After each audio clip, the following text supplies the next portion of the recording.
Good morning, students. I hope you all are safe and fine at home. Yesterday we discussed about Chandragupta I and Samudragupta. Today we will discuss about Chandragupta II, and his other name was Vikramaditya from 375 AD to 413 AD. So open your book, page number 88. Let's discuss about him.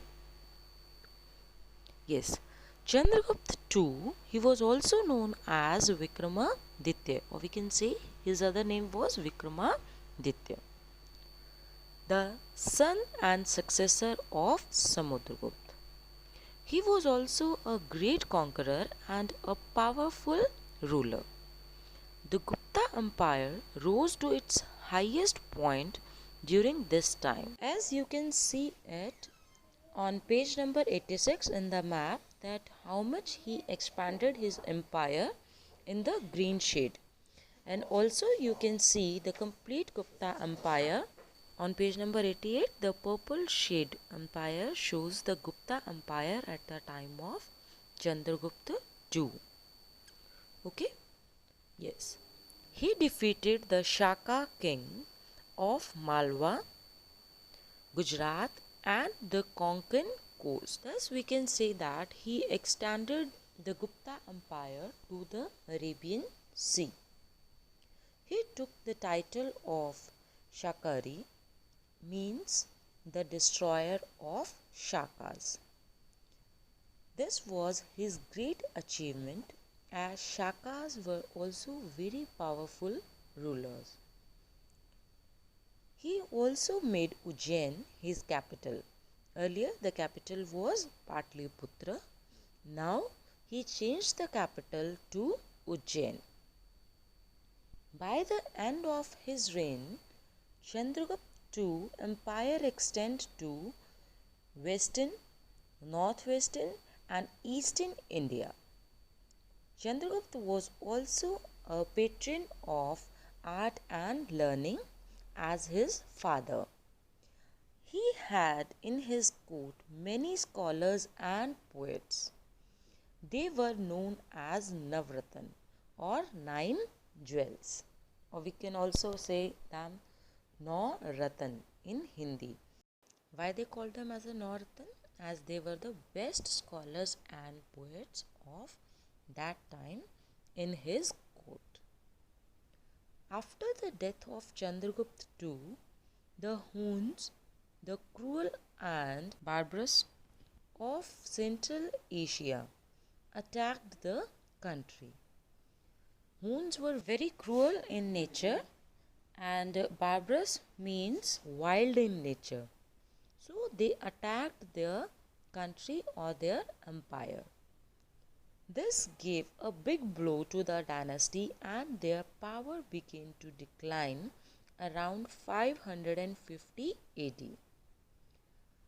Means this causes a great difficulty to the dynasty or great loss to the dynasty, and their power started declining by the time of 550 AD. So that's why their Gupta Empire is said to be from 320 AD to 550 AD. Next is society and culture in the Gupta age. From this, administration, society, art and architecture, and growth of trade and commerce. These four parts are being excluded by the council. So we will not do these parts. Rest we will do one by one. Okay. Very first, in the beginning of society and culture, Fahayan, who came here after crossing the Gobi Desert in Central Asia in 405 AD. Actually, Fahayan was a Buddhist monk and a traveler who traveled from China to India. He came here to visit the Buddhist sites.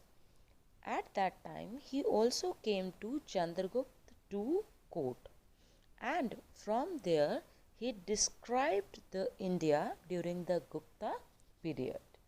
Gobi Desert, it's the largest desert of China. So he covered the largest desert and came to India.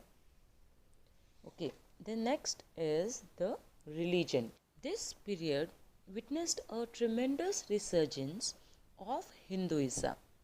Resurgence means rising again, when it became the official religion of Gupta Empire. As we studied in chapter 3, that in 6th century BC, many other religions came to the society. But again, in Gupta Empire, as Guptas made Hinduism as their official religion, means officially they declared that Hindu will be their religion. We can say that in the time of Gupta Empire, once again, the Hinduism was followed by the people. Next is Jainism and Buddhism continued to flourish side by side as the Gupta kings were tolerant of other religions also. As the king of Gupta Empire, they were not following the Buddhism and Jainism, but they did not force the people to change their religion. Okay, so that's why the Jainism and Buddhism was also flourishing side by side. Third is idol worship in Hindu temples became common. This era was marked by the emergence of innumerable images of Hindu gods and goddesses. During this time period, many Hindu gods and goddess images came on a large scale, as before that we were not worshipping the images or the idol worship in Hinduism. Basically, the images of Lord Vishnu, Lord Shiv, Lord Krishna, Surya and Durga evolved during this time. Evolved means developed. So these images developed during this time. Lord Ram and Lord Krishna were considered as the incarnations of Lord Vishnu. Incarnations mean avatar.